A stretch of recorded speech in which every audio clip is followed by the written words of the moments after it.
क्षेत्रफल की इकाइयों के बारे में बताया गया था कि क्षेत्रफल को हम लोग कौन कौन से इकाई में मेजर करते हैं, उसकी यूनिट क्या है, और उसके रूपांतरण यानी एक इकाई से दूसरे इकाई में कन्वर्ट करने का तरीका यानी बदलने का तरीका सिखाया गया था। अब याद करो, उसके भी पहले के क्लास में लंबाई की इकाई के बारे में बताई गई थी। जैसे अगर मैं लिखूं मीटर, सिर्फ मीटर लिख रहा हूँ, सिर्फ सेंटीमीटर लिख रहा हूँ, सिर्फ मिलीमीटर लिख रहा हूँ, तो ये सभी के सभी क्या है, लंबाई को मापने की इकाई है। इन सभी इकाई में आप लंबाई को मेजर करते हो। लेकिन इन्हीं के आगे मैं वर्ग लगा दूं, मतलब मीटर स्क्वायर लिख दूं, सेंटीमीटर स्क्वायर लिख दूं, मिलीमीटर स्क्वायर लिख दूं, तो ये सभी के सभी क्या है, क्षेत्रफल को मापते हैं, है ना, क्षेत्रफल को मापते हैं। और एक हम किलोमीटर भी लिख सकते हैं, है ना, और किलोमीटर स्क्वायर भी लिख सकते हैं, है ना, ये सभी के सभी क्षेत्रफल को मेजर करते हैं। अब आपको ये पता है किलोमीटर स्क्वायर बहुत बड़े क्षेत्रफल को मेजर करने के लिए काम आएगा, तो ये सबसे बड़ी इकाई होगी। मिलीमीटर स्क्वायर बहुत छोटे क्षेत्रफल को मेजर करने का काम आएगा, तो ये छोटी इकाई हो गई, है ना। और जैसे हम इस तरफ जाएंगे तो बड़े से छोटी इकाई की तरफ जाते हैं, है ना। किलोमीटर से छोटा मीटर, मीटर से छोटा सेंटीमीटर वर्ग, सेंटीमीटर वर्ग से मिलीमीटर वर्ग, ये सभी चीज आपको बताया गया। इसके आगे एक चीज और सिखाया गया, ये देखना, ये सारी चीज को मैं मिटा रहा हूँ।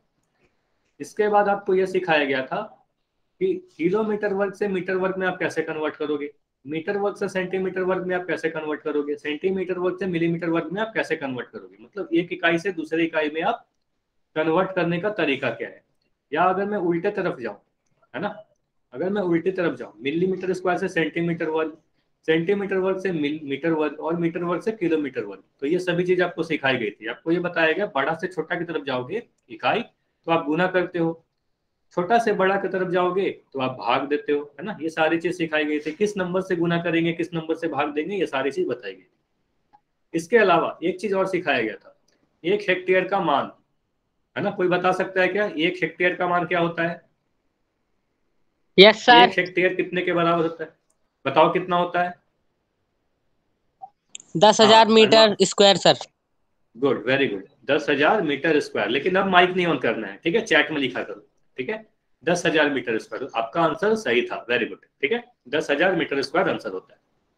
अब देखो, तो ये सभी चीजें आपको याद है, तो अभी क्या करते हैं, क्वेश्चन करेंगे। रिकॉल क्वेश्चन में एक क्वेश्चन करना है, और आंसर आपको कहाँ देना है, पोल सेक्शन में देना है, चैट में कोई नहीं लिखेगा, माइक भी कोई ऑन करके नहीं बताएगा। तो देखो क्वेश्चन क्या बोल रहा है, दो आकृति है आपकी, पहले का क्षेत्रफल दिया गया है 40,000 सेंटीमीटर स्क्वायर, दूसरे का दिया है 2 मीटर स्क्वायर। अगर मैं दोनों ही को आकृति को मिला दूं तो कुल क्षेत्रफल यानी टोटल एरिया क्या होगा, है ना, टोटल एरिया की बात की जा रही है।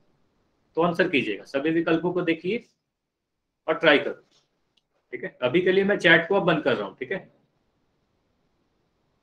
पोल सेक्शन में आंसर देना है, सॉल्व करो और पोल सेक्शन में आंसर करिए।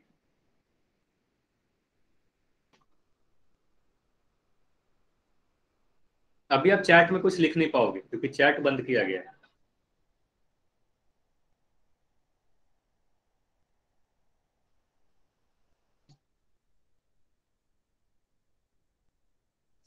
देखो पहला क्षेत्रफल दिया गया 40,000 सेंटीमीटर वर्ग दिया गया है, दूसरे वाले का क्षेत्रफल 2 मीटर वर्ग यानी मीटर स्क्वायर दिया गया है। अगर दोनों ही को मैं मिला दूं तो कुल क्षेत्रफल यानी टोटल एरिया क्या होगा।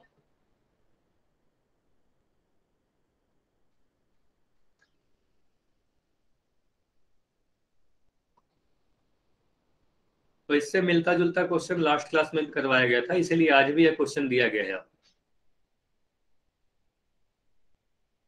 10 सेकेंड और रुकेंगे, ठीक है, 10 सेकेंड और है आपके पास।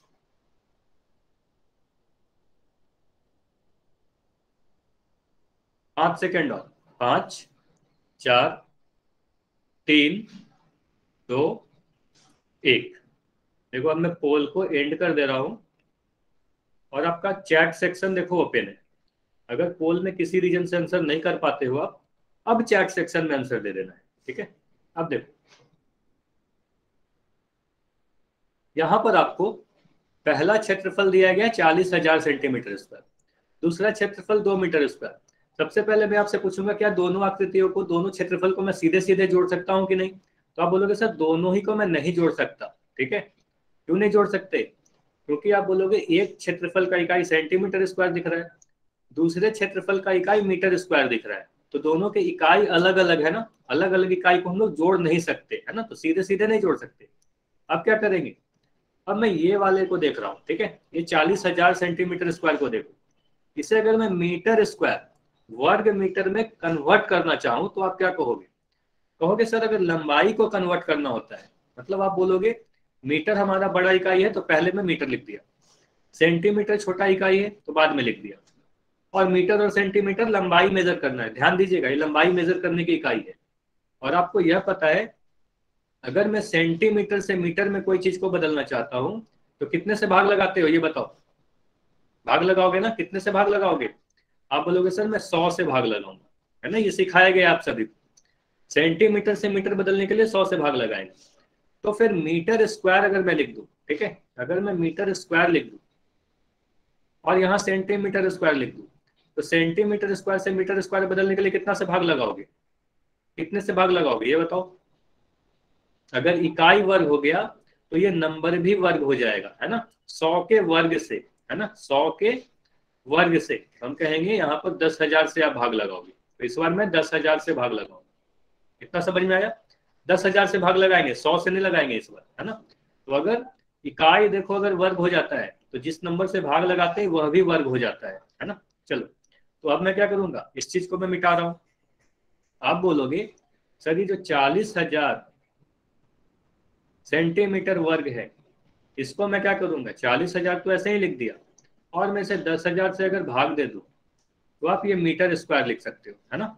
मीटर स्क्वायर लिखेंगे 10,000 से भाग देने के बाद, तो 4 शून्य हमारा कट जाएगा, है ना, और यहां से आपका आंसर क्या आएगा, 40,000 4 मीटर स्क्वायर के बराबर है।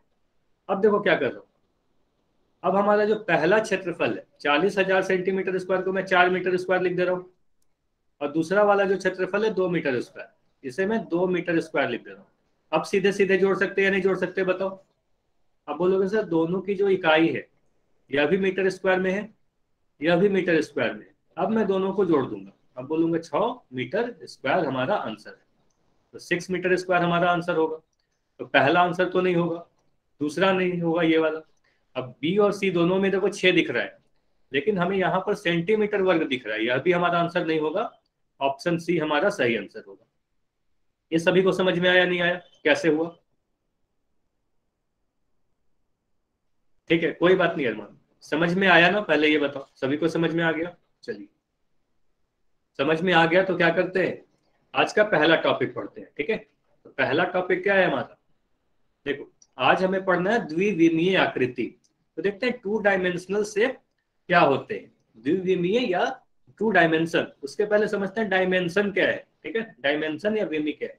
अब देखो इसका डेफिनेशन अगर ध्यान से पढ़ो तो क्या लिखा है, एक समतल या कागज पर खींची जा सकने वाली आकृतियां जिनकी केवल लंबाई और चौड़ाई, इस चीज को ध्यान से देखिएगा, केवल लंबाई और चौड़ाई को ध्यान से देखिएगा, केवल और लंबाई और चौड़ाई होती है उन्हें हम द्विविमीय आकृति या 2D शेप कहते हैं, है ना।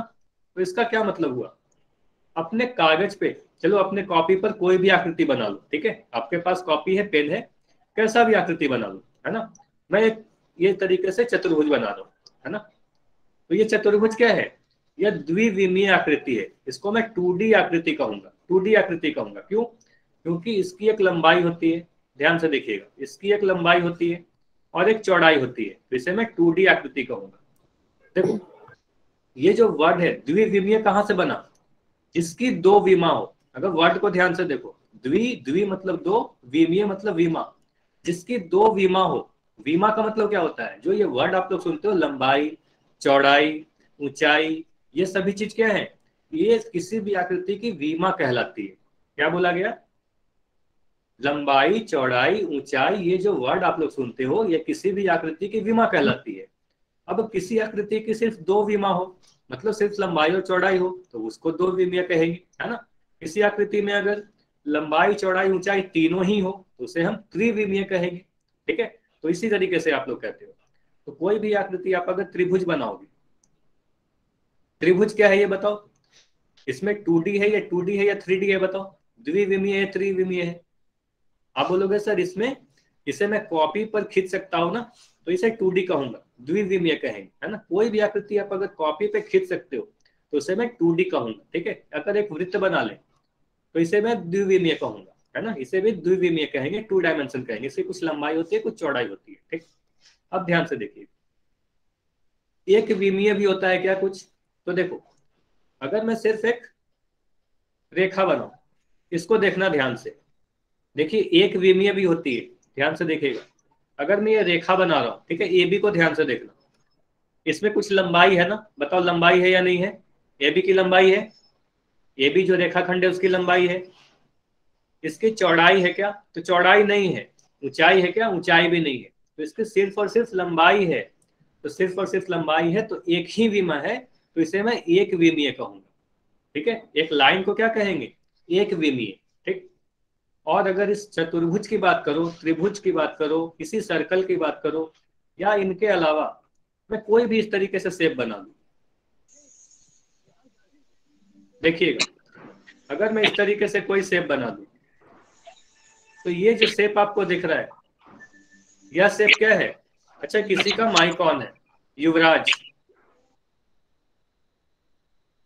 देखो, यह जो शेप आपको दिख रहा है, इसे आप अपने कॉपी पर बना लिए हो ना, तो अपने कॉपी पर आप बना सकते हो, अगर कागज पे बना सकते हो, तो यह द्विविमीय आकृति है, 2D शेप है, ठीक है। इतना क्लियर है सभी को? तो अभी आपको कुछ आकृति दिखाई जा रही है जो द्विविमीय है। ज्योति, आपका माइक ऑन है, माइक बंद करेंगे अपना। यहाँ पर जितने भी आकृति है सभी को आप अपने कॉपी पर बना सकते हो। तो ये सभी के सभी आकृतियां क्या है? 2D आकृति है ना, ये सभी के सभी क्या है? 2D आकृति है, द्विविमीय आकृति। क्लियर है सभी को? द्विविमीय आकृति क्या होती है, 2D आकृति क्या होती है, समझ में आया है ना? चलो, अब देखो, क्षेत्रमिति में कुछ 2 डायमेंशनल शेप जिसके बारे में आप लोग को पढ़ना है, वो क्या है? जिसके हम लोग क्षेत्रफल के बारे में आगे जाके डिस्कस करेंगे, परिमाप के बारे में डिस्कस करेंगे। तो वह त्रिभुज है जिसकी 3 भुजाएं हो। 4 भुजा है तो उसे हम चतुर्भुज कहेंगे। 6 भुजा है तो उसे हम षटभुज या हेक्सागन कहेंगे। और इसे क्या कहेंगे? इसे वृत्त यानी सर्कल कहेंगे, ठीक है। ये सभी आकृति आप लोग पहले भी देख चुके हो, ठीक। अब देखो, अच्छा नितिन, देखो बस आपको ये बताया गया कि 2D और 3D क्या होता है, मतलब द्विविमीय और त्रिविमीय क्या होता है। तो ऐसी आकृति जिसमें सिर्फ लंबाई चौड़ाई हो उसे द्विविमीय कहेंगे। अगर कोई आकृति जिसमें लंबाई चौड़ाई के साथ ऊंचाई भी आ जाए तो उसे हम त्रिविमीय या 3 डायमेंशन कहेंगे। तो ये जितने भी आकृति अभी आपको दिख रहे हैं ना, तो ये सभी आकृति में सिर्फ लंबाई और चौड़ाई है, जिसे आप अपने कॉपी पर बना सकते हो, है ना, अपने कॉपी पर बना सकते हो, तो इसे द्विविमीय या 2 डायमेंशन कहेंगे। अब देखो, यहां पर कुछ आकृतियां आपको दिख रही है, यह क्या है? एक बॉल है ना। इस बॉल को अपने कॉपी पर आप रखोगे तो एक हवा में स्थान घेरेगा ना, सिर्फ आपके कॉपी पर स्थान नहीं घेरेगा, यह हवा में भी एक स्थान घेरेगा। मतलब इसमें लंबाई चौड़ाई के साथ एक ऊंचाई भी है ना। तो 3 विमा हो गए स्फीयर। वेरी गुड राहुल, ठीक है। यहां पर देखो, अब ध्यान से सुनो, अभी चैट में कोई कुछ नहीं लिखेगा, ठीक है, अभी कोई नहीं लिखेगा, ध्यान से सुनते जाओ, जब बोलूंगा तब लिखना। लंबाई चौड़ाई के साथ ऊंचाई भी आ गई, है ना, हवा में कुछ स्थान घेर रही है, तो इसे हम 3D शेप कहेंगे, त्रिविमीय आकृति कहेंगे, है ना। लंबाई होगी, चौड़ाई होगी और ऊंचाई होगी, 3 विमा हो गए, ठीक है, त्रिविमीय हो जाएगा। इस जार को देखो या गमला को देखो या जो भी आप इसे कहना चाह रहे हो, देखो इसको अगर अपने टेबल पर रखोगे तो टेबल पर कुछ स्थान तो ये घेरेगी ही, है ना, टेबल पर कुछ स्थान तो घेरेगी ही, ठीक है। ये कुछ स्थान टेबल पे घेर रही है, साथ ही के साथ हवा में भी कुछ स्थान घेर रही है, ठीक है। इसकी कोई ऊंचाई है, तो ऊंचाई है तो इसे मैं क्या कहूंगा? 3D शेप कहूंगा, त्रिविमीय आकृति कहूंगा। क्लियर है सभी को? इसी तरीके से ये जो पेन है आपका, ये हवा में इसकी मोटाई है ना, लंबाई चौड़ाई के साथ एक मोटाई भी है। तो अपने आसपास के चीज जो भी आप देख रहे होगे, आपका मोबाइल फोन हो गया, टेबल हो गया, ये सभी की चीजें क्या है? ग्लास हो गई, बॉटल्स हो गई, ये सभी के सभी क्या है? 3 डायमेंशनल शेप है, ठीक है। कुछ 3 डायमेंशनल शेप के उदाहरण आप लोग अपने चैट सेक्शन में लिखिए, जल्दी जल्दी लिखिए। जो भी 3D आकृति आप देखते हो अपने आसपास, चैट सेक्शन में लिखिएगा। Table, very good. TV, chair, cylinder, very good. Car, दरवाजा, टीवी, मतलब अच्छा, अब चैट सेक्शन बंद कीजिए, बस अब बस कीजिए, ठीक है, बहुत हो गया, ठीक है। अब सुनिए ध्यान से, मतलब हमें क्या पता चल रहा है कि अपने आसपास जितने भी चीजों को आप देखते हो उसमें ज्यादातर लंबाई चौड़ाई और ऊंचाई होती है ना। तो 3 विमा होती है, तो वो सभी के सभी 3 डायमेंशनल शेप होते हैं। अब जल्दी से बताइएगा, मैं एक आकृति बना रहा हूं, ठीक है, जल्दी से बताओगे। अगर मैं यहाँ पर आपके कॉपी का एक पेज बना दूं, ठीक है, यहाँ पर एक पेज बना रहा हूं, तो इस पेज को आप क्या कहोगे, 2 डायमेंशन या 3 डायमेंशन, द्विविमीय या त्रिविमीय? कॉपी का पेज है आपका, तो इसे मैं 2D कहूंगा, नहीं 3D नहीं कहेंगे, 2D कहेंगे, है ना, द्विविमीय कहेंगे। क्यों? क्योंकि इसकी एक लंबाई है और इसकी एक चौड़ाई है ना, लंबाई और चौड़ाई है। लेकिन अगर मैं आपसे पूछूं, यह हमारा एक बुक है, आपका एक बुक है, देखो मैं यहाँ पर एक बुक बना रहा हूँ आपका,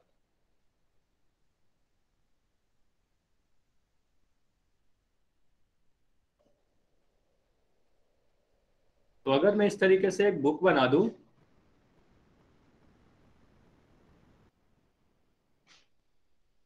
है ना, तो इस बुक को आप क्या कहोगे? मान लो ये क्लास 9th का आपका मैथ्स का बुक है,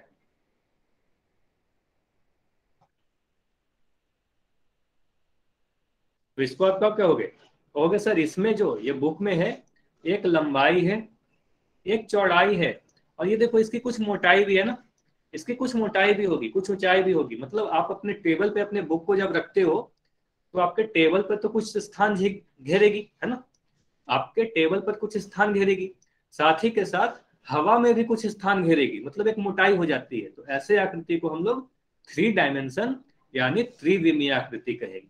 इतना सभी को समझ में आया? द्विविमीय आकृति, त्रिविमीय आकृति देख के आप पहचान लोगे सभी लोग, ठीक है।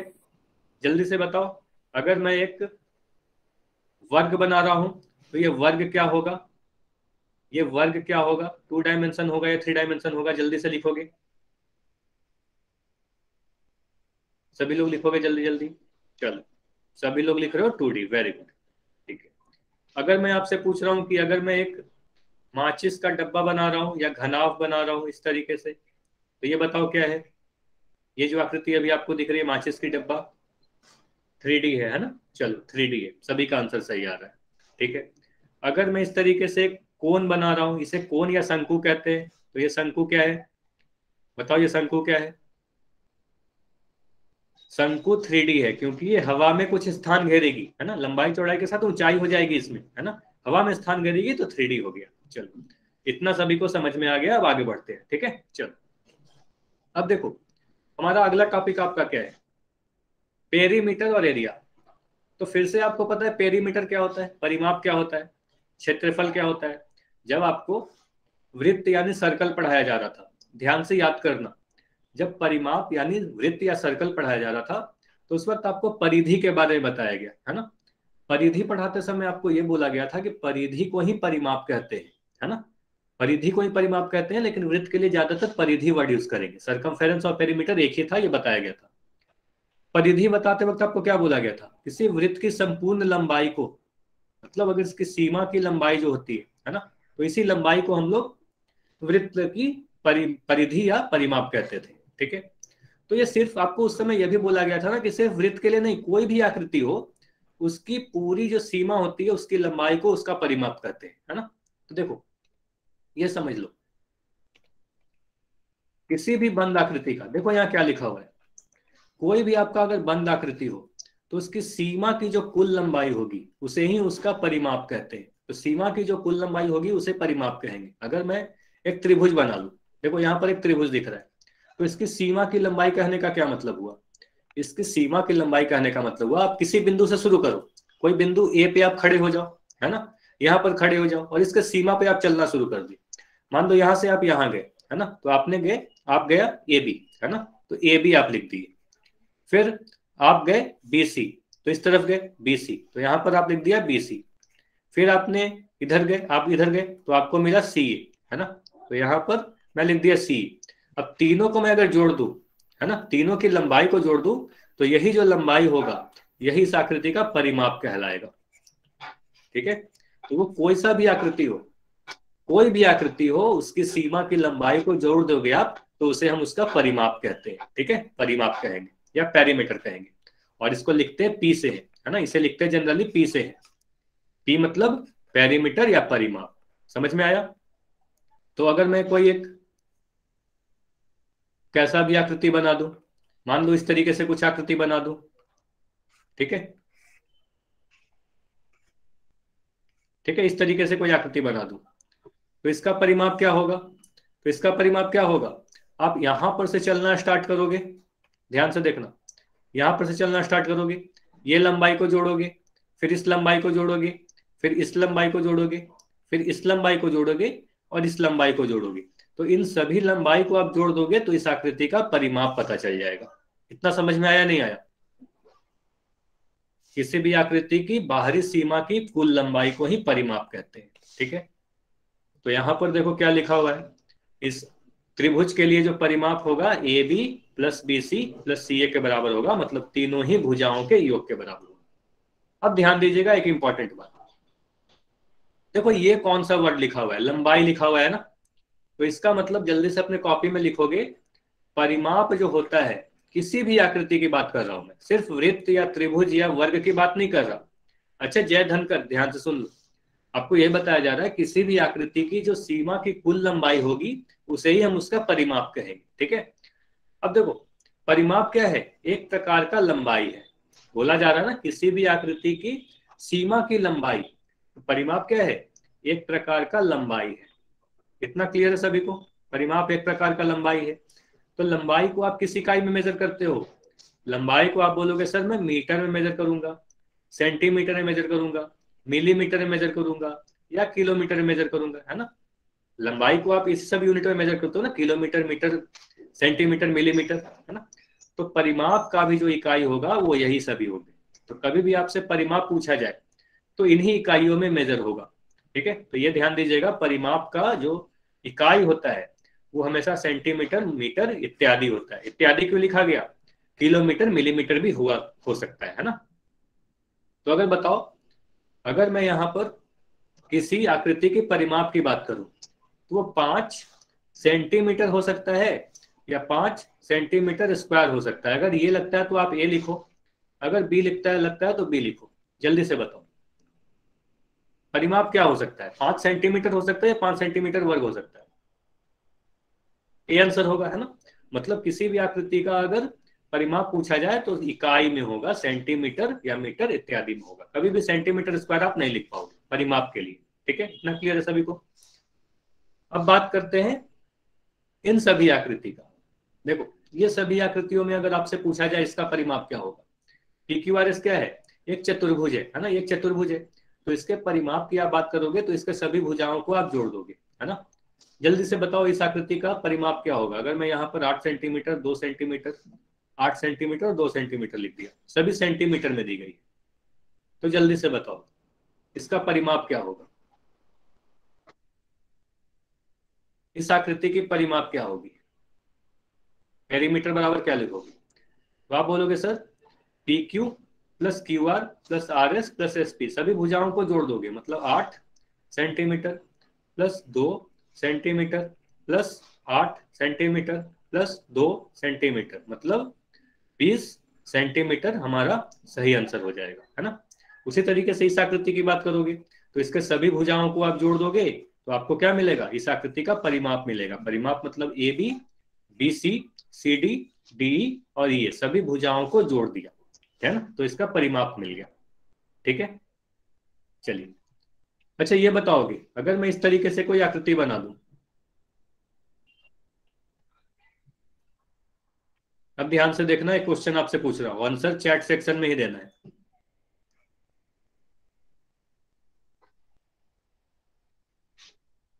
देखो यहां पर मैं नाम दे रहा हूं ABCD।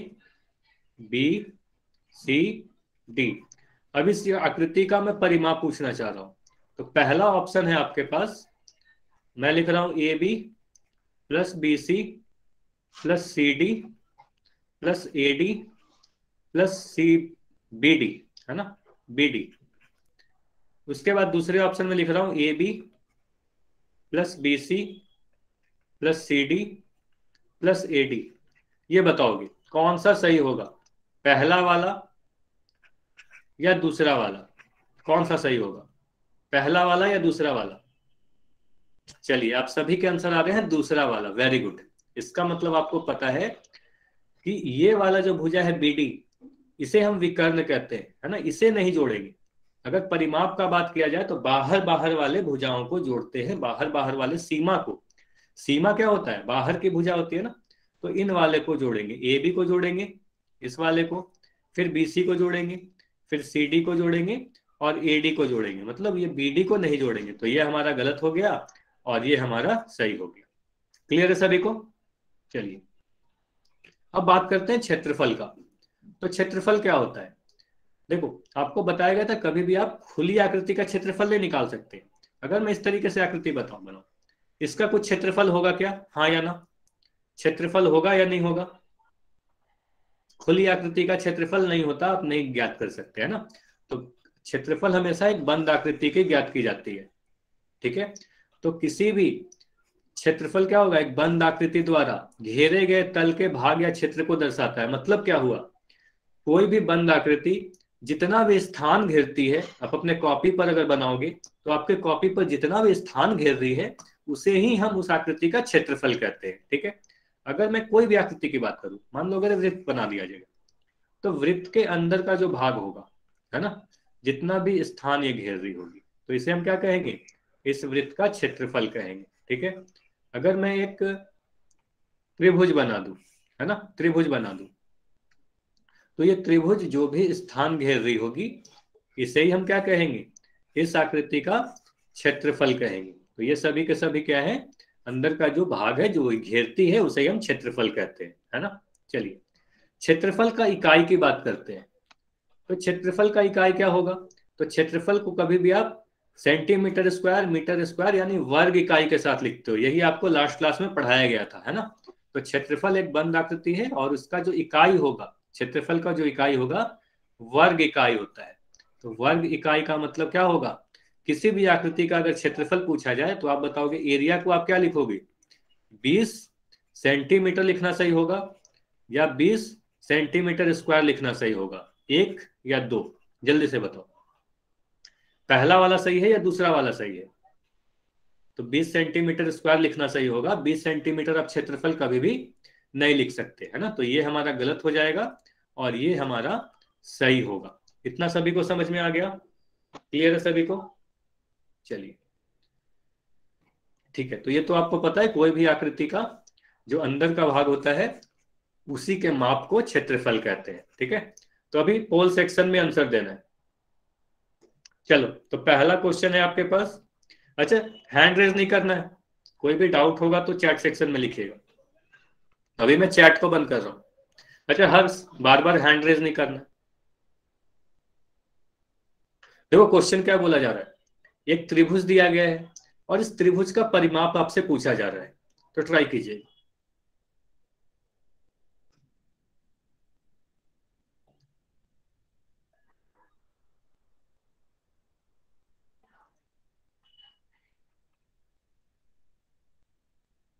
ये जो त्रिभुज आपके सामने दिख रहा है, इसका परिमाप क्या होगा?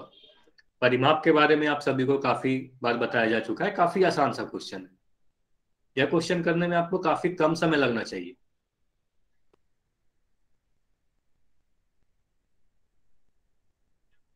तरुण, कैमरा बंद करोगे अपना? तरुण के नाम से जो ही बच्चा है, कैमरा नहीं ऑन करना है कभी भी क्लास में।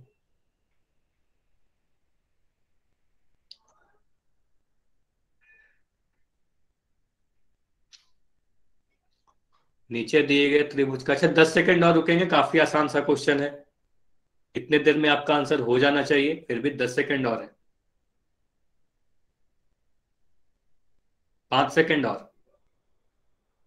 5, 4, 3, 2, 1। चलिए, अब मैं पोल को एंड कर रहा हूं, ठीक है, और आपका चैट सेक्शन ओपन कर दे रहा हूं। अब देखो, यह क्वेश्चन तो बिल्कुल आसान है और अच्छी बात यह है कि आप सभी के आंसर, मैक्सिमम जितने भी बच्चे हो सभी का आंसर सही है। तो फिर भी मैं जल्दी से एक बार बता दे रहा हूं। पूछा जा रहा है त्रिभुज का परिमाप। तो त्रिभुज के परिमाप का मतलब, अगर मैं इसका नाम दे दूं एबीसी, है ना, अगर मैं इसका नाम दे दूं एबीसी, तो आप बोलोगे सर ये त्रिभुज का जो परिमाप होगा यानी पी जो होगा, इसकी सीमा की कुल लंबाई, मतलब तीनों भुजा की लंबाई है ना, तीनों भुजाओं का योग कह सकते हैं, तीनों भुजा का योग। तो इसकी भुजा कौन कौन सी है, ए बी एक भुजा हो गई, दूसरी भुजा बी सी हो गई, और तीसरी भुजा ए सी हो गई। अब क्या करेंगे, तीनों ही को मैं जोड़ दे रहा हूं, तीनों की के योग की बात करूंगा, A B plus B C plus A C. अब क्या करोगे, तीनों की लंबाई को जोड़ दो। तो ए बी की लंबाई आपको दिख रही है 5.5 सेंटीमीटर है ना, तो यहां पर मैं लिख दे रहा हूं 5.5 सेंटीमीटर।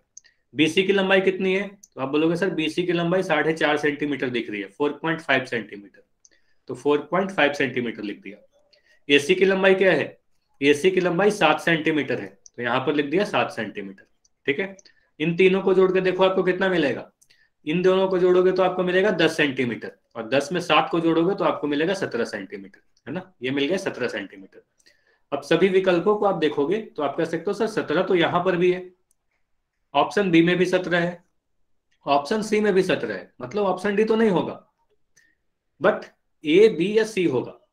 मतलब अब देखोगे यूनिट को तो यहां पर सेंटीमीटर वर्ग लिखा हुआ है जो क्षेत्रफल का इकाई है, इसलिए आंसर नहीं होगा। ऑप्शन सी को देखोगे तो यहाँ मीटर लिख रखा है, इसलिए यह भी आंसर सही नहीं होगा। हमारा सेंटीमीटर में आंसर आया ना, सभी भुजा सेंटीमीटर में दी गई है, इसलिए ऑप्शन बी सही आंसर होगा।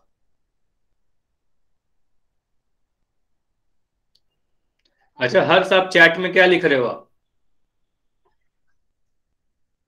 चैट में कुछ नहीं लिखना है इस तरीके से। हाँ नितिन बताओ क्या डाउट है आपका। सर आपने कल तो कहा था कि सेंटीमीटर प्लस सेंटीमीटर स्क्वायर आ जाएगा। आपको यह बताया गया था सेंटीमीटर में अगर मैं सेंटीमीटर को गुना करूं तो सेंटीमीटर वर्ग आ जाएगा। देखो छोड़ो इसको, इन सभी चीजों को छोड़ो, सबसे पहले आप माइक ऑन करके ही मुझे आंसर देना। मैं अगर पूछ रहा हूं x प्लस एक्स कितना होगा ये बताओ, x में x को जोड़ूंगा तो क्या आएगा, एक्स कितना, एक्स फिर से बताओ क्या, आपका आवाज नहीं आई। Sir X plus X X हो जाएगा। 2x होगा। देखो 5 प्लस 5 जोड़ेंगे तो क्या आएगा, 10 आएगा ना, है ना, 5 में 5 को यस सर। जोड़ेंगे तो 2 बार 5 जोड़ दिया तो 2 गुना 5 हो जाता है ना, 5 को 2 बार गुना कर दिया, ऐसे भी लिख सकते हो। तो x में x को अगर जोड़ोगे तो 2x आता है। अगर मैं x को 3 बार जोड़ दूं, x plus x plus x, तो यहां पर 3x आएगा। ठीक है, इतना समझ में आया। लेकिन अगर मैं गुना करूं, ध्यान देखना नितिन, x में x को गुना करूं तो ये x का वर्ग हो जाता है। अगर मैं x को 3 बार गुना कर दूं तो यहां पर x का क्यूब हो जाता है, घन हो जाता है। ठीक है, तो पिछले क्लास में आपको यह बताया जा रहा था कि सेंटीमीटर में सेंटीमीटर को आप गुना करोगे तो सेंटीमीटर का वर्ग होगा, लेकिन किसी चीज को सेंटीमीटर से सेंटीमीटर में जोड़ोगे तो हमारा सेंटीमीटर में ही आएगा। क्लियर है। Okay yes sir. अच्छा मुझे ये बताओ, आप 2 किलोग्राम लेके आए आलू, या मान लो चावल लेके आए, ठीक है, 2 किलोग्राम चावल लेके आए, 3 किलोग्राम गेहूं लेके आए, ठीक है, तो टोटल आप कितना वजन लेके आए बताओ, आपके जो थैले में कितना टोटल वजन हो जाएगा जल्दी। 5 ग्राम से। 5 किलोग्राम होगा ना, कि 5 किलोग्राम स्क्वायर हो जाएगा, स्क्वायर नहीं ना बोलोगे, 5 किलोग्राम ही बोलोगे। 3 किलोग्राम 2 किलोग्राम जोड़कर 5 किलोग्राम ही होगा, लेकिन किलोग्राम से किलोग्राम गुना करोगे तब किलोग्राम स्क्वायर होगा। समझ में आ रहा है अंतर। Yes sir. ठीक है, तो आंसर क्या हुआ, 17 सेंटीमीटर हमारा आंसर हुआ, 17 सेंटीमीटर स्क्वायर मत कर देना आंसर। ठीक है, चलो, तो कभी भी, अच्छा ऐसे भी ध्यान रखिएगा, एक लाइन में आपको बता रहा हूं, कभी भी आपसे परिमाप पूछा जाए ना नितिन, सभी बच्चे ध्यान दीजिएगा, कभी भी परिमाप पूछा जाए तो इसका इकाई हमेशा सेंटीमीटर या मीटर या किलोमीटर इसी तरीके से इकाई में आएगा। जब यहाँ पे सेंटीमीटर दिया गया है तो सेंटीमीटर वाला आंसर होगा। ठीक है, ठीक है, ठीक है। Okay sir. किलोग्राम स्क्वायर भी हो सकता है राहुल, जब आएगी उसकी बात तो वो देखेंगे। ठीक है, किलोग्राम स्क्वायर भी हो सकता है। चलिए अब देखो, अगला क्वेश्चन है आपके पास। चलो अगला क्वेश्चन में आपको एक आकृति दिखाई गई है और इस आकृति का परिमाप पता करना है, और इस आकृति में यह आपको बोला गया है कि एबीसीडी जो दिख रहा है, एबीसीडी एक आयत है यानी रेक्टेंगल है। ABCD क्या है, एक रेक्टेंगल है। तो ट्राई कीजिएगा एक बार।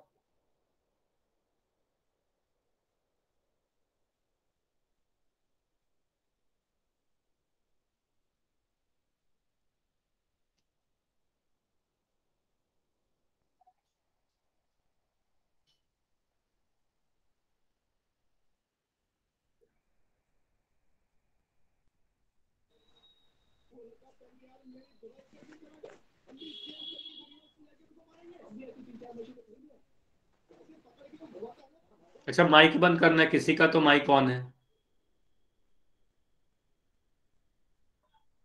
देखो, आप क्लास में माइक ऑन करते हो, पूरे क्लास डिस्टर्ब होती है ना। आप सभी लोग छोटे बच्चे हो नहीं, है ना, सभी लोग को पढ़ना है ना यहाँ पे। तो ये आपकी ही रिस्पॉन्सिबिलिटी है, आपकी जिम्मेदारी है कि आपके वजह से क्लास डिस्टर्ब ना हो, है ना। तो कभी भी माइक नहीं ऑन करना है आपको।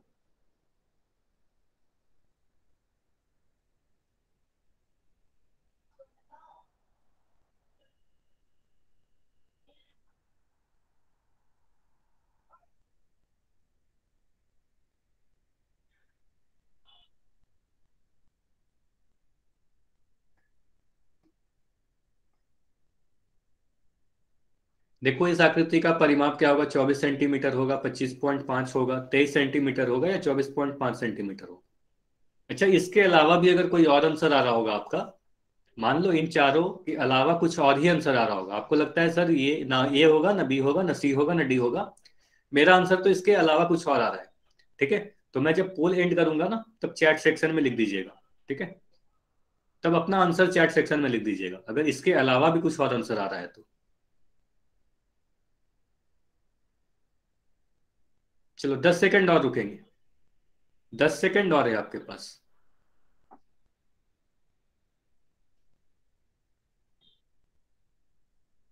5 सेकंड और। 5, 4, 3, 2, 1। चलो अब मैं पोल एंड कर दे रहा हूं और चैट सेक्शन ओपन है।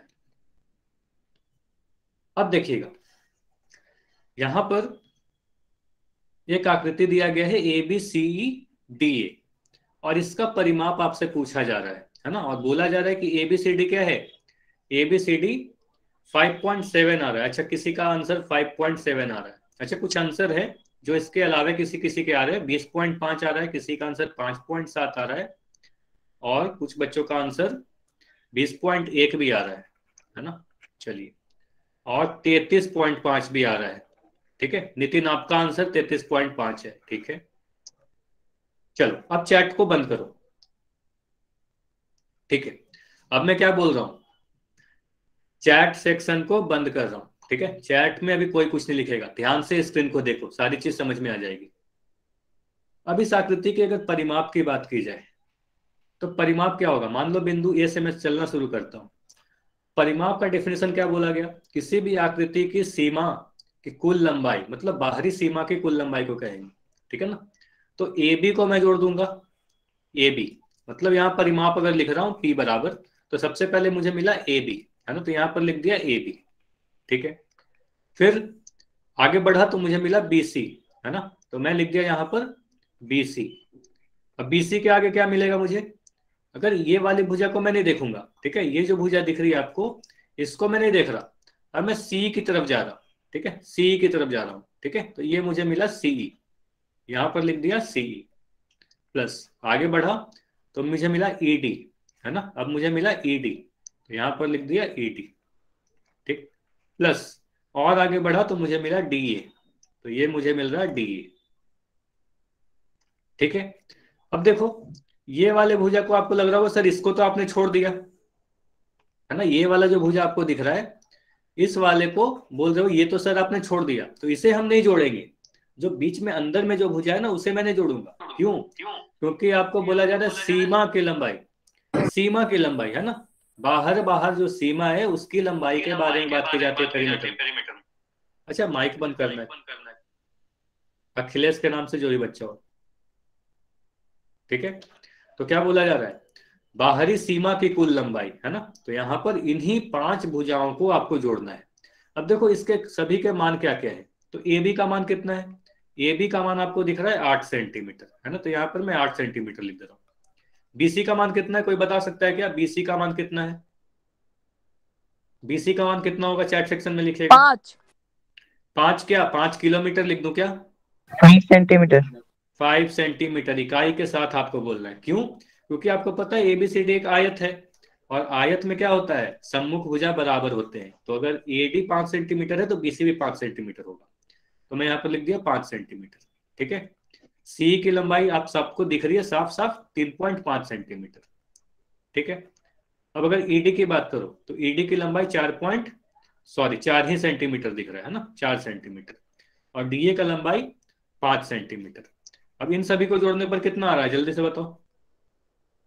इन सभी को जोड़ोगे तो आपको मिलेगा 8 5 13, 16.5, 20 और 25, है ना, 25.5 आपका आंसर आ जाएगा, है ना, 25.5 सेंटीमीटर आंसर आ जाएगा। ऑप्शन बी सही आंसर होगा। ठीक है, अब देखो इतना समझ में आया सभी को। अब कुछ डाउट है, कुछ बच्चों के आंसर जिनके 33.5 आ रहे थे वो क्या किए होगे, इस वाली भुजा को भी आप जोड़े होगे 8 सेंटीमीटर, है ना। तो ये भुजा को ध्यान रखिएगा, इस भुजा को मुझे नहीं जोड़ना, अंदर वाले भुजा को नहीं जोड़ना। आपको बताया गया था ना अभी एक इस तरीके का चित्र बना के कि इस विकर्ण की लंबाई को हम नहीं जोड़ते, परिमाप निकालते वक्त इस परिमाप को नहीं जोड़ते, विकर्ण को नहीं जोड़ते। समझ में आया नहीं आया, बताओ जल्दी से। जिसके भी आंसर गलत थे सभी को समझ में आया कि क्यों आपका आंसर गलत हुआ? ठीक है, तो आंसर 25.5 होगा। सर तो क्वेश्चन में एबीसी पूछा है, एबीसीडी पूछा है सिर्फ। एबीसीडी नहीं पूछा गया है, देखो क्या बोला जा रहा है, एबीसीडी का परिमाप बताइए, और बोला जा रहा है कि एबीसीडी एक आयत है, ये बताया गया है ना, बताया जा रहा है कि एबीसीडी आयत है। अगर एबीसीडी आयत नहीं बोलता तो आप ये 5 सेंटीमीटर नहीं बोल पाते ना कि बीसी हमारा 5 सेंटीमीटर है, इसलिए वो बताया गया कि एबीसीडी एक आयत है। समझ में आया? ठीक है, चलो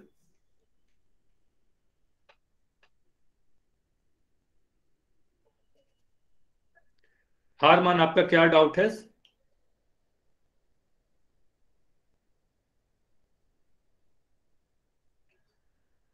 हारमान आप माइक ऑन करके पूछोगे क्या, क्या आपका डाउट है? 22 प्लस 3.5 5.7 कैसे होगा? 22 में 3.5 आप जोड़ोगे, देखो समझ गया आपका क्या डाउट है। देखो देखो इन सारी चीजों को मैं मिटा रहा हूं, अब ध्यान से सुनना।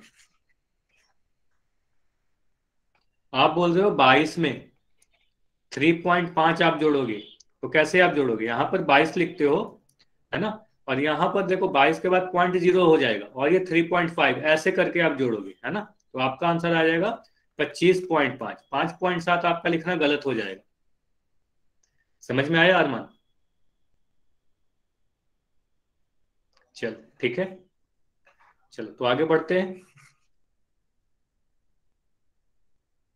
तो देखो अगला टॉपिक क्या है आपका, तो इसके बाद हमें पढ़ना है पेरीमीटर ऑफ ट्रायंगल। तो इतना तो आपको पता है पेरीमीटर ऑफ ट्रायंगल क्या होता है।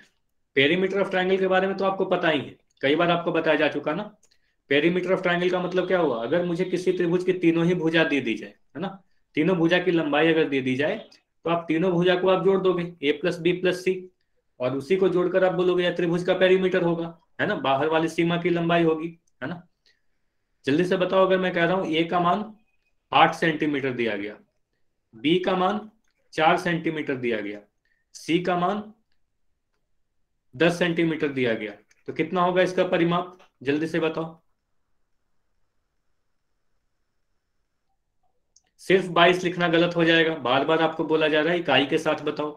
तो 22 सेंटीमीटर, वेरी गुड, 22 सेंटीमीटर सही होगा। ठीक है, चलिए अब देखो यहां पर बात की जा रही है भुजाओं की लंबाई की। अब ध्यान से सुनना, इंपॉर्टेंट क्या है, बात की जा रही है भुजा की लंबाई। भुजा के आधार पर त्रिभुज कितने प्रकार के होते हैं?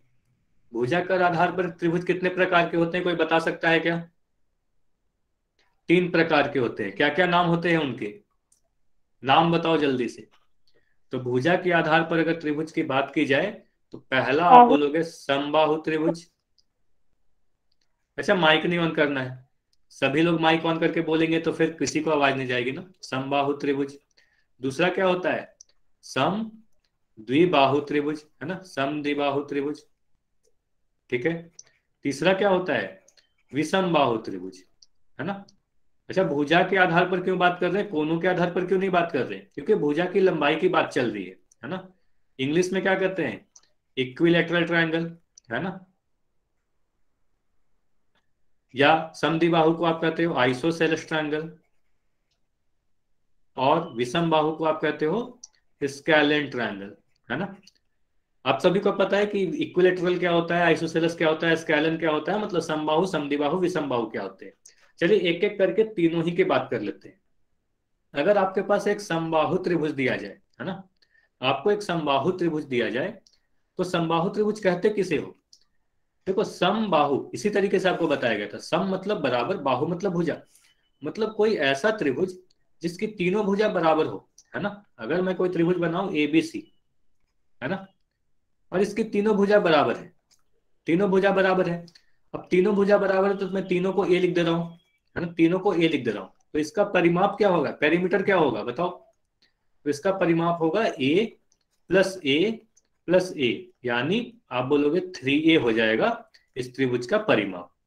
तो समबाहु त्रिभुज का परिमाप क्या होगा? 3A के बराबर होगा। क्लियर है सभी को? जहां पर A क्या है? एक भुजा की लंबाई है। तो आप बताओ, अगर मैं कोई एक समबाहु त्रिभुज दे दूं और आपको बोल रहा हूं इसकी तीनों भुजा बराबर है क्योंकि यह समबाहु त्रिभुज है, अब सिर्फ एक भुजा की लंबाई लिख रहा हूं 8 सेंटीमीटर, तो इसका परिमाप क्या हो जाएगा जल्दी से बताओ? पेरीमीटर क्या होगा? तो आप बोलोगे सर सीधे सीधे मैं क्या करूंगा, 3 को 8 से गुना कर दूंगा और बोलूंगा 24 सेंटीमीटर हमारा सही आंसर है। एक तो ऐसे कर सकते हो, या बोलोगे कि अगर समबाहु त्रिभुज है सर तो यह भी 8 सेंटीमीटर हो जाएगा, यह भी 8 सेंटीमीटर हो जाएगा। अब तीनों ही भुजा को मैं जोड़ दूंगा, 8 centimetre plus 8 centimetre plus 8 centimetre, और यहां से आंसर बोल दूंगा 24 सेंटीमीटर। तो दोनों ही तरीके से कर सकते हो ना, दोनों ही तरीके से करना बिल्कुल सही होगा। ठीक है, चलिए अब बात करते हैं समद्विबाहु त्रिभुज। समद्विबाहु त्रिभुज, तो देखो नाम में ही अर्थ छुपा हुआ है। सम मतलब बराबर, द्वि मतलब दो, बाहु मतलब भुजा। समद्विबाहु मतलब जिसके दो भुजा बराबर हो। तो देखो, अगर मैं एक आइसोसेलेस या समद्विबाहु त्रिभुज बना लूं, तो आपको पता है समद्विबाहु त्रिभुज में दो भुजा बराबर होते हैं, है ना। तो मैं यहाँ पर मान लो नाम दे रहा हूं PQR, ठीक है, PQR। अब इसमें ये दोनों भुजा को मैं कह रहा हूं बराबर, और दो बराबर भुजाओं को मैं A लिख दे रहा हूं, है ना। दो बराबर भुजाएं तो इसे A लिख दे रहा हूं, और नीचे वाला जो भुजा है अलग है जो, उसे मैं B लिख दे रहा हूं। तो इसका परिमाप क्या होगा? तो इसका परिमाप आप अगर P की बात करो तो आप बोलोगे सर A प्लस B, यानी 2A प्लस B के बराबर हो जाएगा, है ना। 2A प्लस B के बराबर होगा या नहीं होगा? A plus B, A plus A को जोड़ा तो 2A आया, ये ध्यान दीजिएगा। A प्लस A को जोड़ा तो 2A आया। ऐसा मत लिख देना A स्क्वायर प्लस B, आपका आंसर गलत हो जाएगा, है ना, ऐसा लिखना गलत हो जाएगा। 2A प्लस B लिखना पड़ेगा। तो A प्लस A को जोड़ा 2A प्लस B। इतना क्लियर है सभी को? तो यहाँ पर ध्यान देने वाली बात यह है कि समबाहु त्रिभुज में अगर परिमाप आप लिख रहे हो 2A प्लस B, तो इंपॉर्टेंट बात जो है, जो आपको ध्यान देना है, ये जो A होगा ये बराबर भुजा, जो दो बराबर भुजा है वह वाला है, और B कौन सा है? जो भुजा अलग है वह B है। तो B क्या है? जो भुजा अलग है। A कौन सा है? जो भुजाएं बराबर है ना। तो अगर मैं आपसे पूछ रहा हूं एक त्रिभुज बना के, इस तरीके से कोई त्रिभुज बना दिया जहां पर बोल रहा हूं ये दोनों भुजाएं बराबर है, इसका मान दे दिया गया 5 सेंटीमीटर, इसका मान दे दिया गया 3 सेंटीमीटर, तो इसका परिमाप क्या होगा जल्दी से बताओ? परिमाप क्या होगा इसका? ये जो त्रिभुज आपको दिख रहा है, फिर से आप सिर्फ नंबर लिख रहे हो, इकाई के साथ बोलो, तो 13 सेंटीमीटर हो जाएगा, है ना। 13 सेंटीमीटर, आप सभी के आंसर सही है। कैसे 13 सेंटीमीटर आया? दो तरीका से आप कर सकते हो, है ना। देखो यहाँ पर मैं कुछ चीजों को मिटा रहा हूं, इसको आप दो तरीके से कर सकते हो। पहला तरीका क्या होगा? बोलोगे सर मुझे ये दोनों भुजा बराबर दिख रही है, तो आप बोलोगे सर अगर ये 5 सेंटीमीटर है तो यह भी 5 सेंटीमीटर हो जाएगा, है ना। अब इसकी परिमाप की बात करें तो तीनों ही भुजा को मैं जोड़ दे रहा हूँ, है ना। 5 centimetre plus 5 centimetre plus 3 centimetre, और यहां से हमारा आंसर आ गया 13 सेंटीमीटर।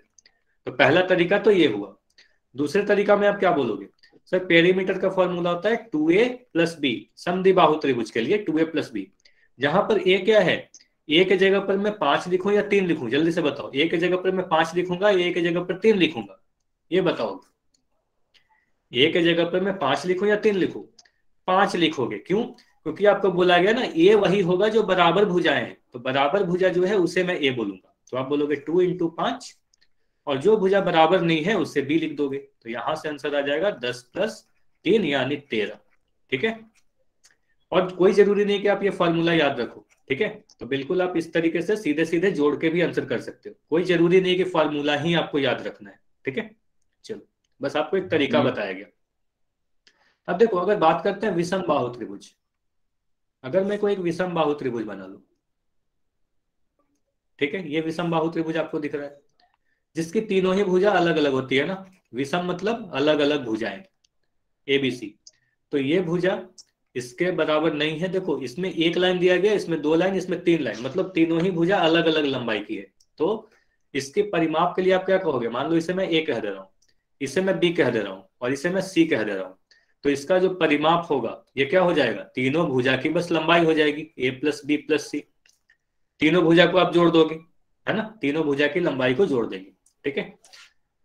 तो तीनों समझ में आया। अगर मैं एक बार बताऊं, समबाहु त्रिभुज में करोगे आप 3a करोगे, समद्विबाहु त्रिभुज के लिए आप 2a + b करोगे, और विषम बाहु त्रिभुज के लिए a + b + c करोगे, या फिर सीधे सीधे आप तीनों भुजा को जोड़ दोगे। क्लियर है। तो जो भी चीज आपको अभी पढ़ाई गई उसका समरी है यहाँ पर। जल्दी से आप इसके स्क्रीनशॉट ले लो, 10 सेकंड का समय है आपके पास, जल्दी से इसके स्क्रीनशॉट ले लो। यहाँ पर यही बताया गया है, समबाहु त्रिभुज जिसकी भुजा अगर a है तो उसका परिमाप 3a के बराबर होगा। समद्विबाहु त्रिभुज में अगर 2 बराबर भुजाएं a है और जो भुजा बराबर नहीं है उसका लंबाई अगर b है तो उसका परिमाप 2a + b होगा। और विषम बाहु त्रिभुज का परिमाप तीनों ही भुजाओं के योग के बराबर होगा। ठीक है, स्क्रीनशॉट ले लिया। तो अभी आंसर करना है पोल सेक्शन में क्वेश्चन का। चलिए, आपको यहाँ पर चित्र में एक त्रिभुजाकार पार्क दिख रहा है। इस पार्क का आपसे परिमाप पूछा जा रहा है। देखो कैसे करोगे, काफी आसान सा क्वेश्चन है। इस क्वेश्चन को भी करने में आपको काफी कम समय लगना चाहिए।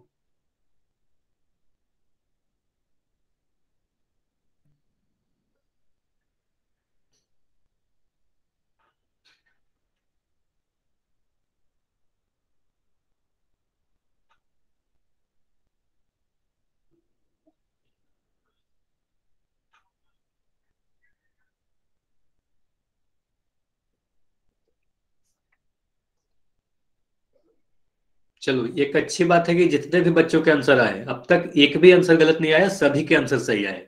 ये बहुत अच्छी बात है।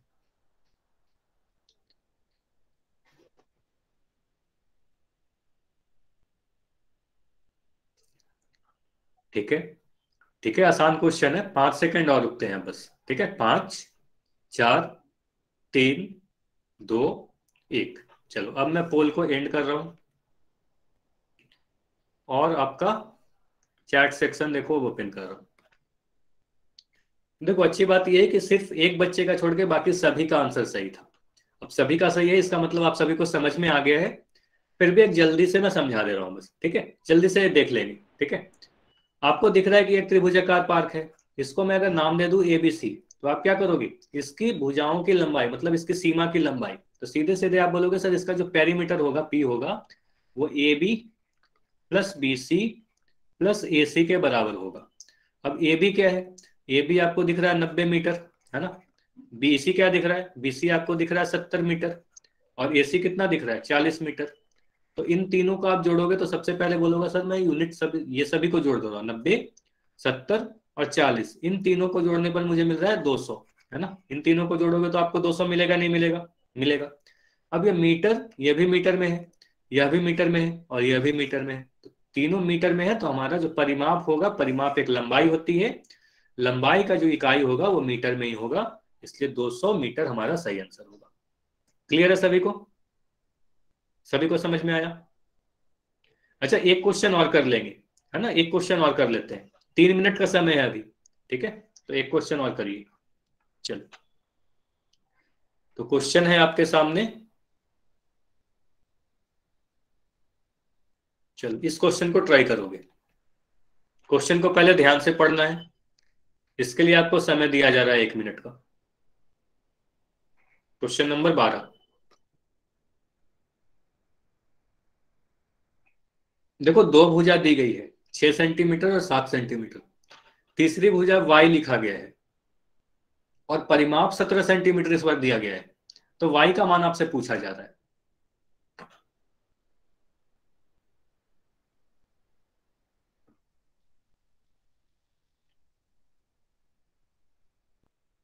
देखो ऐसा नहीं होगा कि आपके एग्जाम में हमेशा तीनों भुजा दे के परिमाप पूछा जाए, है ना, इस बार देखो परिमाप दे दिया गया, 2 भुजा दे दी गई, तीसरी भुजा की लंबाई पूछ ली गई, तो ऐसा क्वेश्चन अगर आएगा तो आप कैसे सोल्व करोगे, यह भी आपको पता होना चाहिए।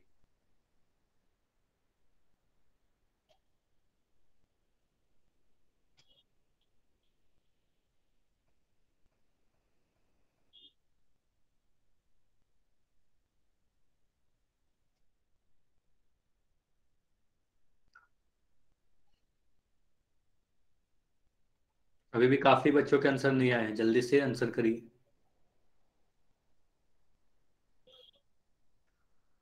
10 सेकेंड और, ठीक है, काफी बच्चों के आंसर आ चुके हैं अब, 10 सेकेंड और।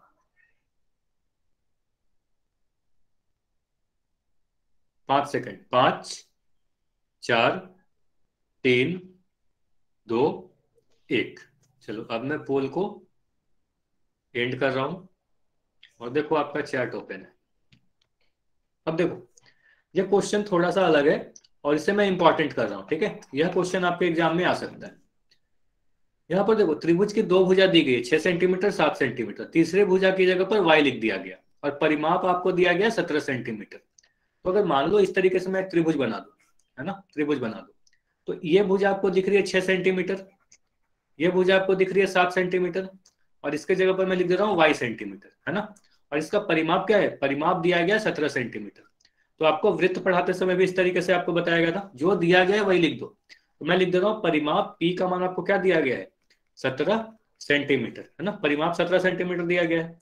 परिमाप आप क्या बोलोगे, तीनों भुजा की लंबाई, यानी बोलोगे 6 centimetre plus 4 centimetre plus y centimetre, है ना, इन तीनों को जोड़ के ही हमारा परिमाप आएगा और ये 17 सेंटीमीटर के बराबर है।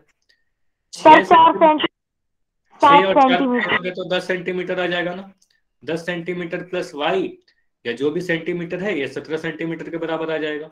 और यहां से y का जो मान कितना आ जाएगा, 17 सेंटीमीटर में से आप 10 सेंटीमीटर घटा दोगे, है ना, कुछ कर 7 है ना, सॉरी यहाँ पर 7 मान दिया हुआ है ना, ये मान 7 दिया गया है, तो क्या होगा, यहाँ पर 7 लिख दे रहा हूं, ठीक है, गलती से 4 लिख दिया था, हाँ 7 आएगा, ठीक है।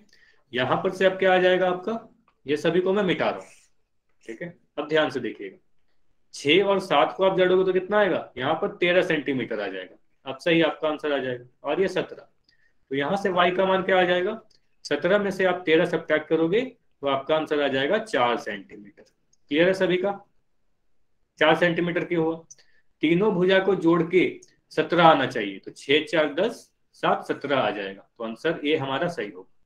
क्लियर है सभी का, सभी को समझ में आ गया ना। चलिए तो अभी क्या करेंगे, होमवर्क नोट करेंगे। अभी आपका होमवर्क क्या है,